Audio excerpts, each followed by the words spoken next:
आप सभी का स्वागत है टॉप 10 न्यूज में, जहां आपको मिलेंगी देश और दुनिया से जुड़ी सबसे बड़ी, सबसे जरूरी और सबसे तेज 10 खबरें, वो भी सिर्फ कुछ ही मिनटों में। तो चलिए शुरू करते हैं आज की 10 सबसे बड़ी खबरें बिना किसी देरी के। प्रधानमंत्री नरेंद्र मोदी ने शुक्रवार को कहा कि मंत्री परिषद की बैठक में ease of living, ease of doing business और सुधारों को आगे बढ़ाने से जुड़े विभिन्न मुद्दों पर व्यापक चर्चा हुई। ये बात पीएम ने अपने एक्स अकाउंट के माध्यम से साझा की। मुख्यमंत्री योगी आदित्यनाथ ने गोरखपुर में जनता दर्शन के दौरान लोगों को आश्वस्त किया कि सरकार की प्राथमिकता सबकी समस्याओं का समाधान करना है। उन्होंने अधिकारियों को तत्परता, पारदर्शिता और संवेदनशीलता से जन शिकायतों के निवारण के निर्देश दिए। साथ ही गंभीर बीमारियों के इलाज के लिए आर्थिक मदद का भी आश्वासन दिया।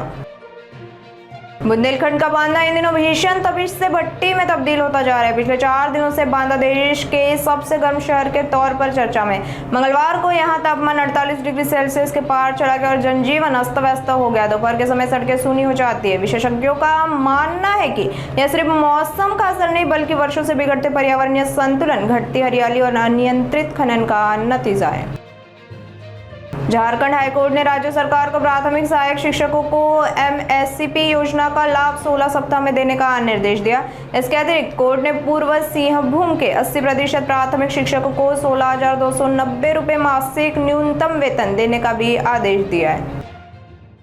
ट्विशा की मौत के बाद 12 और 13 मई को जज रही ट्विशा की सास ने कुल 46 लोगों को फोन किया था। ये फोन शहर के ताकतवर लोगों को किया गया था।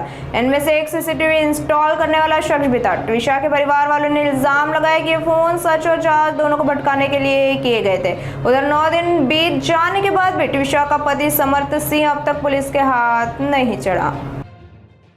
लखनऊ एक्सप्रेसवे पर गुरुवार रात कानपुर से गुड़गांव जा रही एक बस कंटेनर से टकराकर आग की चपेट में आ गई। इस भीषण दुर्घटना में बस चालक शंभू जिंदा जल गया और 2 दर्जन यात्री झुलस गए। दिल्ली मेट्रो रविवार को सिविल सेवा परीक्षा देने वाले उम्मीदवारों की सुविधा के लिए सुबह 6 बजे से अपनी सेवाएं शुरू करेगी। पिंक, मंजेटा और ग्रे लाइनों पर, जो आमतौर पर सुबह 7 बजे शुरू होती है, 24 मई को सुबह 6 बजे से मेट्रो उपलब्ध होगी। बेंगलुरु से दिल्ली आ रही एयर इंडिया की फ्लाइट में इंजन में आग लगने की आशंका के बाद दिल्ली एयरपोर्ट पर इमरजेंसी लैंडिंग कराई गई। सभी यात्री सुरक्षित है। यह घटना तकनीकी गड़बड़ी के कारण हुई। मध्य प्रदेश हाईकोर्ट ने धार भोजशाला को मंदिर घोषित कर हिंदू पक्ष को पूजा का अधिकार दिया है। इस फैसले के खिलाफ मुस्लिम पक्ष ने सुप्रीम कोर्ट में याचिका दायर की है, जिस पर आज सुनवाई हो सकती है।